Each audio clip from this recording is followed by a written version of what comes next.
द्वादश स्थान में मंगलदेव। प्रायकर विद्वानों ने द्वादश स्थान के मंगलदेव का कोई अच्छा फल नहीं बताया। फिर भी बैद्यनाथ जी कहते हैं कि ऐसा इंसान थोड़ा चपल बुद्धि होता है, चंचल होता है, घूमने फिरने की बहुत इच्छा होती है ऐसे इंसान में, और हंसमुख होता है, शरीर से भी बलिष्ठ होता है, और कोई काम जिसको हाथ में लेता है उसको पूरा किए बगैर चैन नहीं लेता है, रेस्ट नहीं लेता है। अब हम लोगों की चर्चा है कन्या लगन की। कन्या लगन में मंगलदेव अष्टमेश और तृतीयेश दोनों होते हैं, तो उसके विषय में लग्नानुसार अष्टम भाव का स्वामी अगर व्यय भाव में हो तो बिना सोचे विचारे खर्चा करता है। कैसे कार्यों में करना चाहिए, कैसे में नहीं करना चाहिए, उसको खुद को पता नहीं रहता।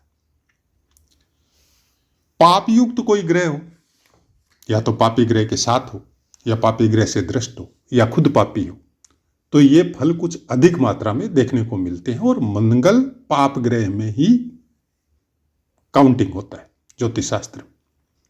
अब तृतीयेश है, तो तृतीयेश अगर आपके व्यय स्थान में हो तो फिर होरा पाराशर क्या कहती है कि धन कोई, सेम बातें कहती, धन कोई अच्छे कार्यों में व्यय नहीं होता, लेकिन ऐसे इंसानों का भाग्योदय है वो शादी के बाद होता है, मतलब स्त्री के द्वारा, अपनी स्त्री के द्वारा ऐसे इंसानों का भाग्योदय होता है। तो कैसे होगा स्त्री के द्वारा, वो अलग अलग कारण है, जो कोई भी कारण आप समझ सकते, और वैसा ही होगा। इतनी चर्चा जो थी वो हम हमेशा ही कहते हैं कि ये 1 या 2 मिनट का जो भी वीडियो है, वो पाठ के शुरुआत में जो पाठ दिए जाते हैं लग्नानुसार या भावानुसार, वो पाठों को हम अक्षरश वैसा का वैसा बताते हैं आपको जैसा पुस्तक में लिखा है, और आगे की जो चर्चा होती है वो पाठों के पुस्तकों के अनुसार ही होती है, लेकिन उसमें अभ्यास भी जुड़ता है, उसमें अपनी खुद की साधना भी जुड़ती है, या फिर अनेकानेक विद्वानों से क्या सुना। पुस्तक में आप पढ़ लिए, आपने 1 बार पढ़ ली, 2 बार पढ़ ली, 3 बार पढ़ ली, और हो सकता है मेमोरी पावर स्ट्रांग हो तो आपको अक्षरश वैसा का वैसा याद भी हो गया हो, लेकिन सबके साथ ऐसा नहीं होता, और हमारे साथ नहीं होता है। हमको पुस्तक पढ़ने के बाद में 1 बार 2 बार तो पढ़ लेते हैं, उसके बाद में एक पन्ने को पढ़ने के लिए हमको 1 दिन लग जाता है, या कई बार 10 दिन भी लग जाते हैं। क्यों? क्योंकि हम उसको समझने की कोशिश करते हैं कि यह फल लिखे क्यों है, और लिखे हुए का मतलब क्या है। कि आपने बता दिया स्त्री के द्वारा भाग्य उदय होता है, मंगल अगर द्वादश स्थान में हो तृतीयेश बन के, तो कारण यहां से मंगल बैठ के अपने स्थान से, अब यहां से बैठ के मतलब अपने स्थान से, आप देखिए तीसरे स्थान से दशम होता है,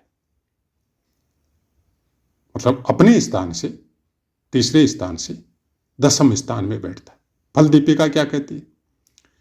किसी भी स्थान का फल अगर आपको डीपली रिसर्च करना है, अध्ययन करना है, प्रिडिक्ट करना है, तो आप उस स्थान को लगन बना दीजिए। अब आपने तीसरे स्थान को लगन बनाया तो देखा आपका मंगल दशम स्थान में बैठा है, तो क्या मतलब हुआ इसका? मतलब आदमी अपने पराक्रम को ही कर्म मानेगा, ऐसा आदमी खाली नहीं बैठ सकता,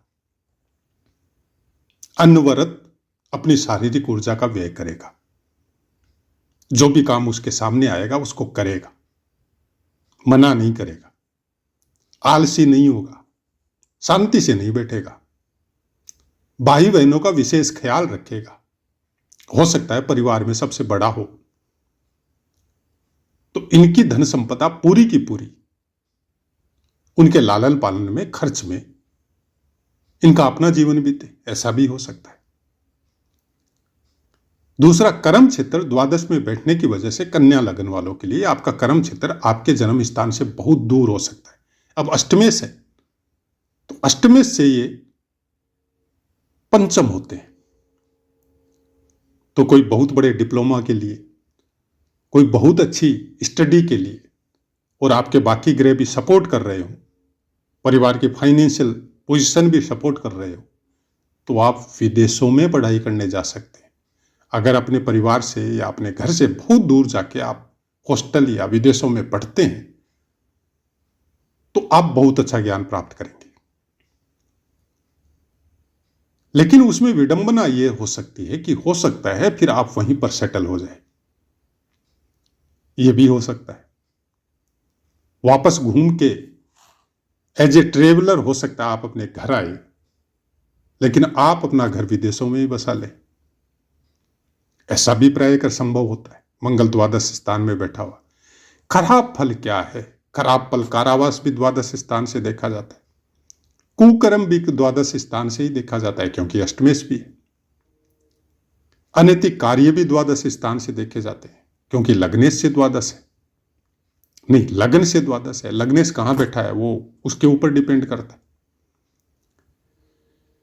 लेकिन आध्यात्मिक लाइन में द्वादश स्थान में बैठा हुआ ग्रह हमारे अनुसार आपको बहुत कुछ कहता है। आपको कहता है कि मंगल द्वादश स्थान में बैठा है तो वो आपको कह रहा है कि आप सेवा कीजिए, क्योंकि सेवा का क्षेत्र छठा स्थान है, उसको सप्तम दृष्टि से, पूर्ण दृष्टि से देख रहा है। तो राज की सेवा करेंगे, ईश्वर की सेवा करेंगे, परिवार की सेवा करेंगे, किसकी करेंगे? करनी तो आपको सेवा पड़ेगी, क्योंकि आपको खर्चा, आपको व्यय क्या चीज का करना है? आपकी शारीरिक शक्ति का। अब शारीरिक शक्ति का व्यय कैसे होगा? सेवा से होगा। आप सर्विस कीजिए, व्यापार में मत जाइए, आप सेवा कीजिए सबकी, और आपकी सेवा करने के लिए ईश्वर आपके नजदीक ही खड़ा है। लेकिन पहले शुरुआत आपको करनी पड़ेगी। द्वादश स्थान उस ईश्वरीय शक्ति का है जो निरंतर आपके साथ रहती है, आपके पास रहती है, क्योंकि वो आपको बोल रही है कि कुछ प्रारब्ध आपके ऐसे बने हुए हैं जो आपको कंप्लीट करने हैं और हम आपसे करवाएगा।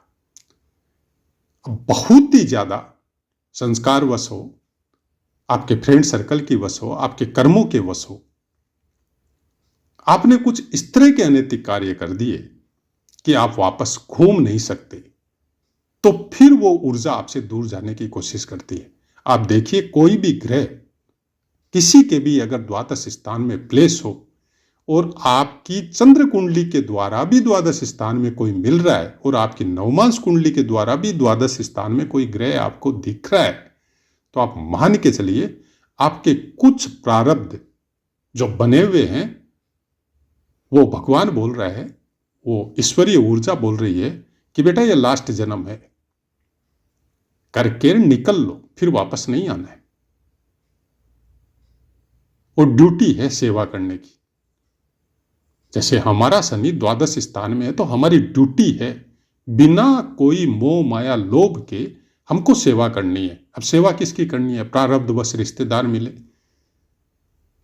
जो भी परिवार और कुटुंब मिला उनकी करनी है।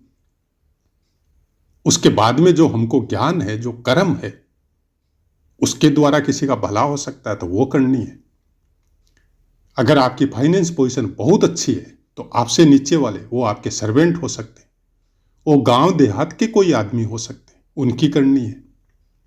आपको करनी सेवा है, खुद का स्वार्थ नहीं देखना है। खुद के स्वार्थ में बहुत है, भोग सामग्री चाहिए, अच्छा रहन सहन चाहिए, अच्छे कपड़े चाहिए, दूर हो जाइए उस इच्छाओं से, अगर द्वादश स्थान में बैठा हुआ है ग्रह तो।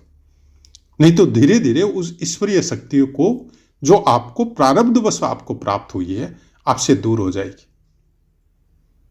मंगल द्वादश में बैठा है, नरसिंह भगवान का विशेष प्रभाव, या आप ये समझो कि विशेष अनुकंपा उनके द्वारा आपके ऊपर प्राप्त है, क्योंकि मंगल की संपूर्ण ऊर्जा लेके भगवान नरसिंह का अवतार हुआ था। इसलिए मंगल को गुस्सा का कारक बताया जाता है। कंट्रोल कैसे होगा? प्रहलाद जी ने बहुत अच्छी भाव अनुसार अश्रुपूर्ण उनकी स्तुति की थी, तब उनका सौम्य रूप प्रकट हुआ था। स्तुति का मतलब क्या हुआ? सेवा। और भाव के साथ सेवा, जैसे माता की सेवा कर रहे हैं तो आप ये सोचिए कि आपकी भौतिक माता नहीं है, वो जगत जननी है, और उनसे कोई लोभ नहीं है आपको। आप अपना ऋण चुका रहे हैं, और जो चुका भी नहीं सकते, भगवान भी नहीं चुका सके, तो आप और हम तो साधारण से जीव है। आपके लिए कितनी पीड़ा सह के आपके लालन पालन किया है, आपको जन्म दिया है, तो आप उनकी सेवा कीजिए और ईश्वर तुल्य मानिए, क्योंकि आपका जन्म सेवा के लिए ही हुआ। और हर इंसान को अपने ज्योतिष शास्त्र का अगर आपको डीपली अध्ययन करना है या रेमेडी करनी है, तो हर इंसान का जन्म ही सेवा के लिए हुआ है। आप अपने ऊपर रिसर्च कर लीजिए, किस लिए कमा रहे हैं? अपनी पत्नी को खुश करने के लिए कमा रहे हैं, अपने बच्चों का अच्छा लालन पालन हो उसके लिए कमा रहे हैं, छोटे भाई बहन है तो उनका खर्चा उठा रहे हैं, माता पिता आसक्त है तो उनकी सेवा के लिए कमा रहे हैं। तो हर इंसान का जन्म ही सेवा के लिए हुआ भाई। आप ये मत सोचिए कि आपका जन्म आपका अपना भोग के लिए हुआ है, नहीं। भोग एक जरूरत है, वो शारीरिक ऊर्जा के अनुसार एक पर्टिकुलर एज तक ही रहती है। इसलिए हम लोगों के सनातन धर्म में वानप्रस्थ आश्रम का सिस्टम है, उसके बाद में संन्यास आश्रम। तो उसके लिए अलग आश्रम में या अलग कोई मठ मंदिर देवालय में आपको नहीं जाना है, आपको गृहस्थ में ही रह के वानप्रस्थ का पालन करना है। और वानप्रस्थ अगर आपका अच्छे से निकल गया है तो फिर संन्यास आश्रम आ जाता है।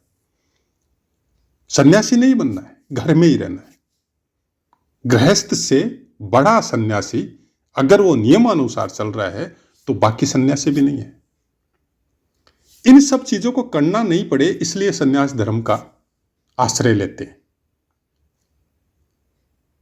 कि हमको कोई सुख नहीं चाहिए तो कोई दुख भी नहीं चाहिए।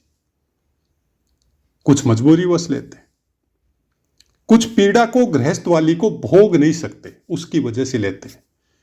लेकिन गृहस्थ में गृहस्थ की रहते हुए उस पीड़ा का भोग करके आदमी मेच्योर होके जब आश्रम अनुसार उन आश्रमों का ग्रहण करता है तो फिर बाकी सन्यासी उनके नीचे है। तो आशा है मित्रों पाठ समझ में आया होगा। अब अपनी वाणी को विराम देते हैं, आपसे आज्ञा लेते हैं। जय माता।